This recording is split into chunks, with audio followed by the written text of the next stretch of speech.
Welcome to our channel. Telugu cine ఇండస్ట్రీలోకి ఓ సామాన్యుడిగా అడుగుపెట్టి మొదట్లో క్యారెక్టర్ ఆర్టిస్ట్గా, విలన్గా చిన్న చిన్న పాత్రలతో వచ్చిన ప్రతి అవకాశాన్ని రెండు చేతులా ఒడిసి పట్టుకొని టాలీవుడ్ మెగాస్టార్గా ఎదిగాడు.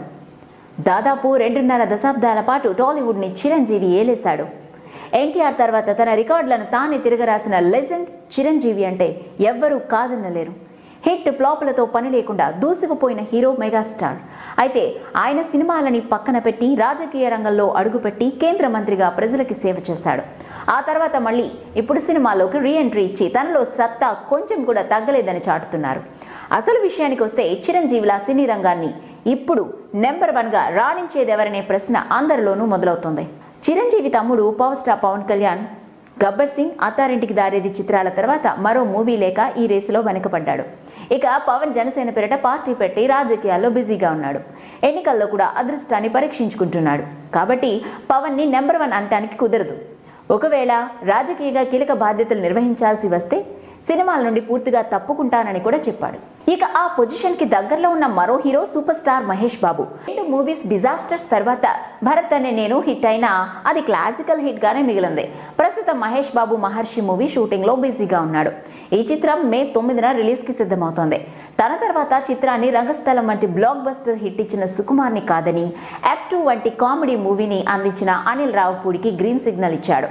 నేనొక్కడినే మూవీ డిజాస్టర్ భయంతో సుకుమార్ని కాదని అనిల్ వెంటపడిన మహేష్ ని నెంబర్ 1 అని అంత ఈజీగా చెప్పలేం. అలాగే వరుస ఫ్లాపులతో కుట్టుమిట్టాడుతున్న జూనియర్ ఎన్టీఆర్ కి టెంపర్, నాన్నకు ప్రేమతో, జనతా గ్యారేజ్ వంటి హిట్స్ వచ్చాయి. త్రివిక్రమ్ శ్రీనివాస్ వెంట పడి చివరికి అరవింద సమేత వీరరాఘవతో హిట్ కొట్టిన జూనియర్ ఎన్టీఆర్ ప్రస్తుతం RRR ప్రాజెక్ట్ లో రామ్ చరణ్ తో సమౌజ్జిగా మల్టీ స్టారర్ చేస్తున్నాడు. మెగాస్టార్ తనయుడిగా ఎంట్రీ ఇచ్చి విభిన్న కథలతో తన స్టామినా చూపిస్తున్న రామ్ చరణ్ విషయానికి వస్తే మగధీర, రంగస్థలం మూవీస్ డైరెక్టర్ల ప్రతిభ తప్ప ఇతగాడి గొప్పేమీ లేదని వాదన వినిపించింది. ఆ తర్వాత సుకుమార్ డైరెక్షన్ లో వచ్చిన రంగస్థలం సినిమాతో తనలోని నటుణ్ణి బయటపెట్టి తండ్రికి తగ్గ తనయుడిగా పేరు తెచ్చుకున్నాడు. ఆ తర్వాత భారీ అంచనాల మధ్య విడుదలైన వినయ విధేయ రామ చరణ్ కెరియర్ లోనే భారీ డిజాస్టర్ గా నిలిచింది.